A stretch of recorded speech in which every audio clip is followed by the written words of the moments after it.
1953 সালে প্রতিষ্ঠিত বাংলাদেশের দ্বিতীয় বৃহত্তম বিশ্ববিদ্যালয় হলো রাজশাহী বিশ্ববিদ্যালয়। কিছুদিন আগে আমরা গিয়েছিলাম রাজশাহী বিশ্ববিদ্যালয়ে বেড়াতে। আপনিও চলুন আমাদের সঙ্গে সবুজে ঘেরা এই ঐতিহ্যবাহী বিদ্যাপীঠের চত্বরে।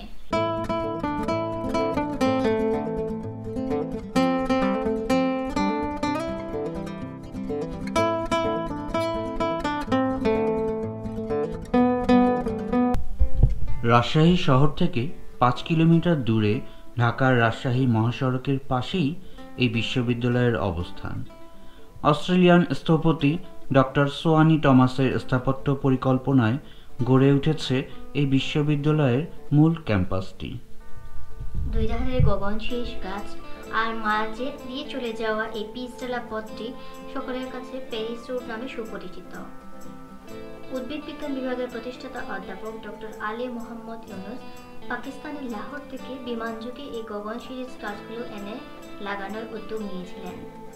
করোনা মহামারীর কারণে অনেকদিন ধরে বাংলাদেশের সকল শিক্ষা প্রতিষ্ঠান বন্ধ, তাই রাজশাহী বিশ্ববিদ্যালয়ের মূল ফটকও বন্ধ।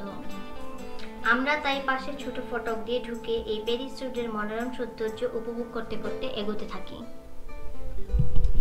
কিছু দূর পরেই চোখে পড়ল বঙ্গবন্ধু শেখ মুজিবুর রহমানের স্মরণে স্মারক ভাস্কর্য। আমরা কিছু সময় এখানে কাটিয়ে চলে গেলাম সামনের দিকে।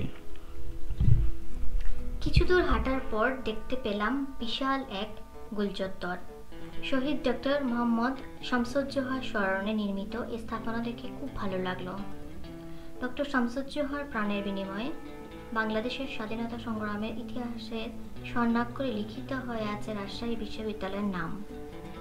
1969 সালের 18 ফেব্রুয়ারি বিশ্ববিদ্যালয়ের প্রক্টর থাকাকালীন সময়ে ডক্টর জোহা বর্বর পাকিস্তানি শাসকদের লেলিয়ে দেওয়া সশস্ত্র বাহিনীর গুলিতে নিহত হন। ডক্টর জোহার মৃত্যুতে সারা দেশ বিক্ষোভে ফেটে পড়ে এবং টলে উঠে স্বৈরশাসক আইয়ুব খানের গদি। ডক্টর জোহার প্রতি বিনম্র শ্রদ্ধা জানিয়ে আমরা সামনের দিকে এগিয়ে গেলাম। রাজশাহী বিশ্ববিদ্যালয় প্রতিষ্ঠার সুবর্ণ জয়ন্তীর স্মারক এই সুবর্ণ জয়ন্তী টাওয়ার আমাদের চোখে পড়ল। বিশ্ববিদ্যালয়ের প্রধান ফটক পেরিয়ে সড়ক দ্বীপের ডানেই চোখে পড়বে এই টাওয়ারটির।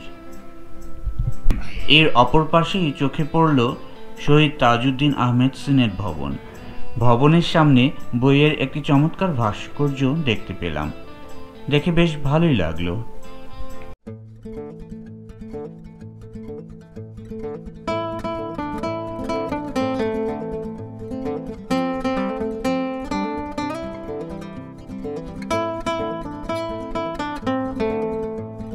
কিছু দূর সামনে এগিয়ে গেলে চোখে পড়ল মুক্তিযুদ্ধের স্মারক সাবাস বাংলাদেশ ভাস্কর্যটি। প্রয়াত শিল্পী নিতুন কুণ্ডুর তৈরি এই ভাস্কর্যের পাদদেশে একটি মুক্ত মঞ্চও আছে।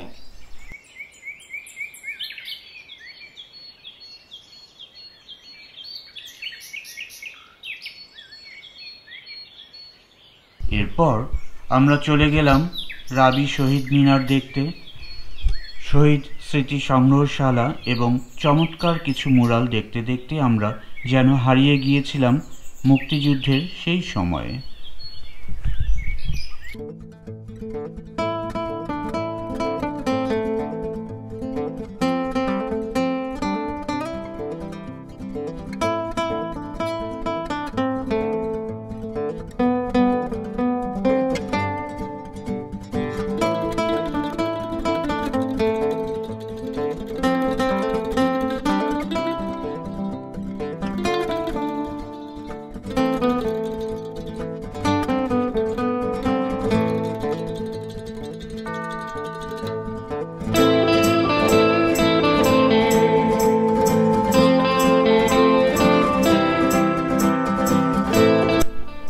আমরা বিশ্ববিদ্যালয়ের বিভিন্ন প্রশাসনিক ভবন এবং একাডেমিক ভবন ঘুরে দেখি।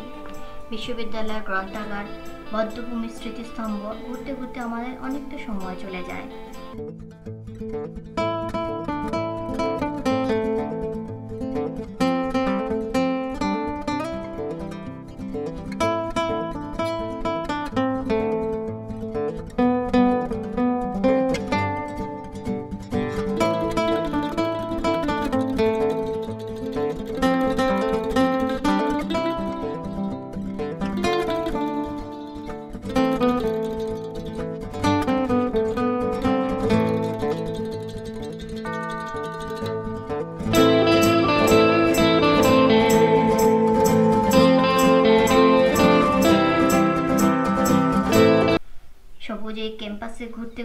এতটা সময় কখন চলে গেছে আমরা দুজন খেয়াল করিনি।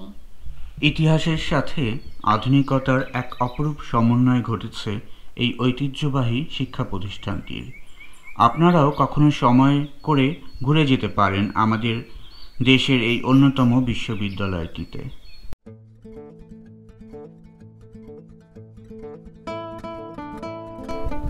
কিছু মধুর স্মৃতি সঙ্গী করে আমরা চললাম এখন বাড়ির পথে।